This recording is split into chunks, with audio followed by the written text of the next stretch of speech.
Hey guys, DMS here. Today I have for you this. It's actually Z Review's watch, and it has a lot of history behind it, so let's check it out. This is the SST12. It is a watch that was made a very long time ago and then reissued on drop. The original is from the Vietnam era with the nickname Pumpkin, and it has a 24-hour face with a second wheel around the bezel that you can rotate and change to a different time zone. This is an automatic watch that has a complication for showing the date, and it has about a 41-hour power reserve if it's wound all the way up. Now there's interesting things about the specifications on this, but I don't necessarily want to talk about that as much as I want to talk about the history behind this particular watch and why it is what it is. So the SST here stands for Supersonic Transport. This watch was inspired by the Boeing SST2707, a plane that a lot of money was put into, but was never actually flown commercially. You see, in the era of the Concorde, the United States wanted to try and catch up, but not only catch up, but surpass what Concorde was doing with our own plane. So JFK said that we were going to make a plane that was both bigger and faster, traveling at Mach 2.7 instead of Mach 2, over 650 miles per hour faster than the Concorde at 2,000 miles an hour.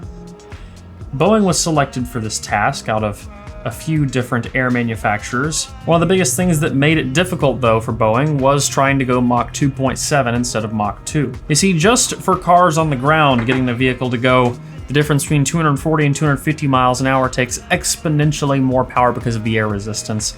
And in the air, 650 miles per hour generates a lot of friction, a lot of heat, a lot of resistance, and every single pound of weight counts. The Concordes, in fact, when in the air, are about a foot longer at Mach 2 than they are sitting still on a runway, just because of the forces pulling on the airplane. And that is bad for longevity. The planes have to be retired much sooner. You can't fly them nearly as long, and that adds up to costs. Not only that, but the Concordes burned 2 tons of fuel just taxiing on the runway.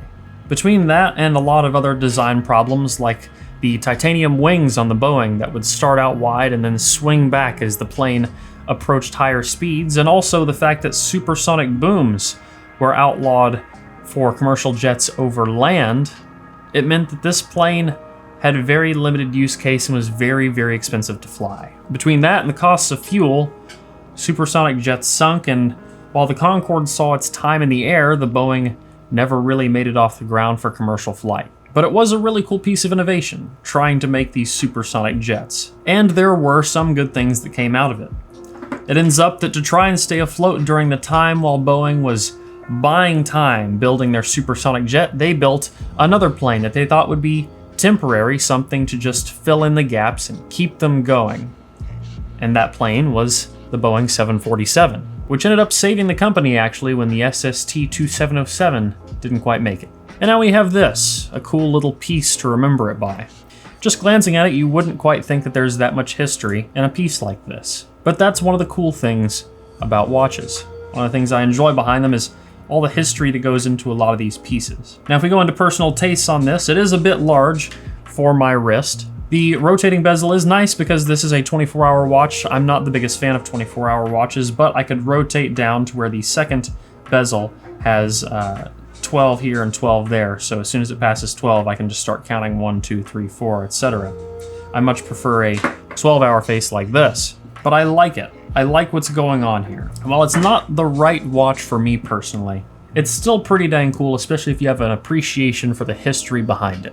This is a pretty short video. I don't really necessarily like to think that I'm reviewing watches as much as I am just saying the little things that I like and dislike about them and whatever neat things I've learned along the way. And really I feel like that's what this channel is as a whole. It's reflecting on and talking about the things that I either enjoy or don't, and watches is just one of the things that I've taken interest in over the years. Now I'm also going to be doing a video at some point in the near future on this piece. I've changed out the band on it, but this is a Christopher Ward limited edition GMT, another Swiss-made watch that I actually really particularly like for completely different reasons.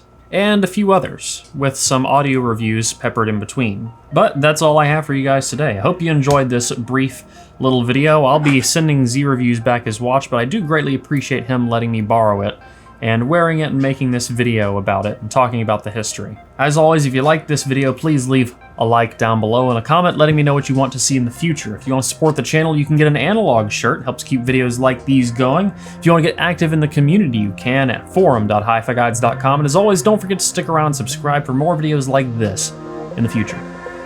Until the next one, guys. Peace.